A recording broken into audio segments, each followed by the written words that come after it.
em Ponto teve acesso a um estudo sobre as perspectivas brasileiras de crescimento de longo prazo. Segundo o levantamento da Tendências Consultoria, o aumento do risco geopolítico e a reorganização das cadeias globais de produção devem limitar o crescimento mundial. Outro ponto destacado é que o aperto monetário para conter a inflação nas principais economias do mundo devem estrangular as perspectivas de ganhos aqui no Brasil. No cenário mais provável, o mundo deve ter um crescimento médio de 2,9% durante os próximos 10 anos, acima das expectativas para o Brasil, de 2%. Bom, para falar mais sobre esse assunto, vou conversar agora com a Alessandra Ribeiro, que é economista e sócia da Tendências Consultoria, que fala um pouquinho sobre esse estudo. Seja muito bem-vinda, Alessandra. Obrigada pela participação e por falar com a gente sobre esse assunto. Obrigada, Cecília. Bom dia a todos. Bom dia. Vamos lá, Alessandra. A gente está vendo que o cenário lá fora, de fato, não está fácil. Tem condições de crescimento cada vez mais apertadas. O Brasil fornece muita coisa lá para fora, a gente sabe disso, especialmente commodities. Nesse cenário, quais são os desafios que devem ser resolvidos aqui no Brasil no médio prazo para não impactar tanto no longo prazo? Perfeito, Cecília. É isso mesmo, né? O Brasil, apesar de ser uma economia um pouco mais fechada do ponto de vista de comércio internacional, comparada com outras economias, como uma economia chinesa, ela também sofre muito nesse ambiente, porque, como você bem pontuou, nós exportamos commodities, nós exportamos produtos manufaturados.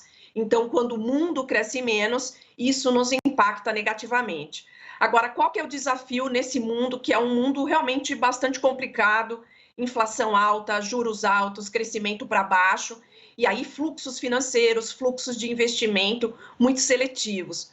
Eu diria que o principal desafio aqui é mantermos a responsabilidade econômica, especialmente no aspecto fiscal. Né? Apesar de todas as mudanças que estão sendo sinalizadas, especialmente para o próximo ano, o desafio é nos mantermos aí comprometidos com regras fiscais que garantam a estabilidade das contas públicas, porque assim a gente vai conseguir garantir o equilíbrio macroeconômico e ter espaço para discutir outras agendas microeconômicas que possam ajudar a acelerar essa taxa de crescimento que, como você bem mostrou no cenário básico, é uma taxa ok, mas está longe de ser extraordinária. Então, o principal desafio é fazer a lição de casa aqui direitinho, ao manter essa responsabilidade econômica e essa responsabilidade no campo fiscal, apesar de todas as sinalizações aí de aumento de gasto e mudanças de regras que nós não temos ideia qual vai ser uma nova regra para substituir o teto dos gastos. Oi, Alessandra, Marina aqui de Brasília, bom dia.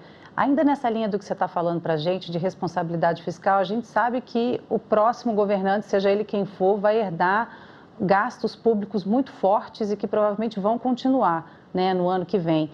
E, em paralelo a isso, a gente fica preocupado com a agenda de reformas, porque tem a tributária, por exemplo, que acaba que é difícil sair do papel, né? Tem sempre um setor que está descontente e faz uma pressão para que isso não aconteça. Qual é o impacto dessa perspectiva, então, para a gente? Pois é, Marina, bom dia. É isso mesmo, acho que o Brasil tem muito a avançar em termos de reformas estruturais.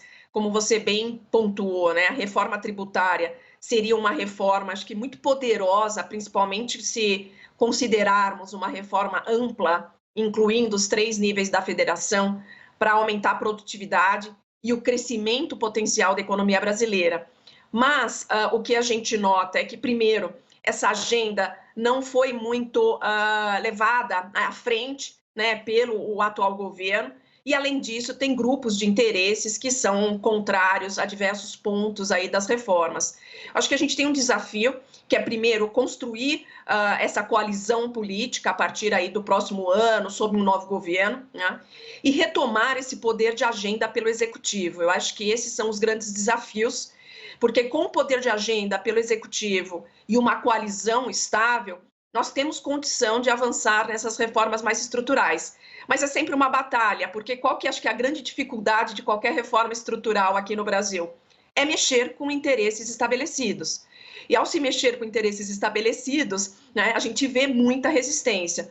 Por isso que temos que ter aí uma união e esse poder de agenda como uma coalizão estável para fazer essa agenda andar.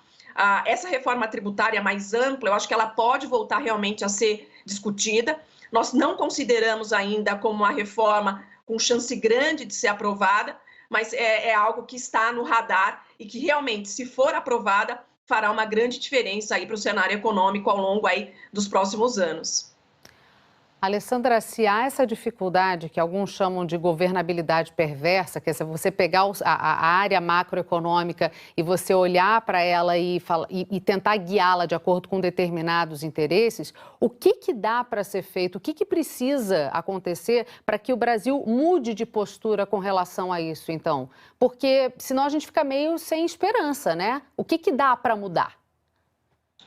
De fato, Cecília, porque assim, mexer, né, que eu acho que é a grande dificuldade, isso nas mais diversas áreas, quando a gente discute desde tributação a gastos mais focados, por exemplo, na primeira infância, né?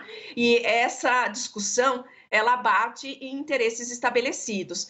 E aí eu acho que, primeiro, é a conscientização dessas agendas, né? Como elas são importantes e o efeito dessas agendas para a economia, para emprego, para a renda das pessoas. Então, eu acho que teria que ter realmente essa melhor comunicação, esse melhor entendimento com a sociedade, né? Não só com os políticos, mas com a sociedade, para a sociedade entender o valor dessas agendas, até para conseguir pressionar a classe política para conseguirmos avançar nesses pontos que são pontos fundamentais. E aí, obviamente, que uma coalizão estável e o executivo retomando novamente o poder de agenda vão ser pontos fundamentais, porque a gente precisa realmente o executivo comprando essa agenda para levar à frente e enfrentar as resistências. Mas a conscientização de enfrentar esses tópicos, por mais difíceis que sejam, eu acho que é fundamental para a sociedade exercer essa pressão na classe política. Alessandra, te agradeço muito por trazer as análises e esse estudo aqui para a gente no Em Ponto. Bom dia para você. Bom dia, eu que agradeço.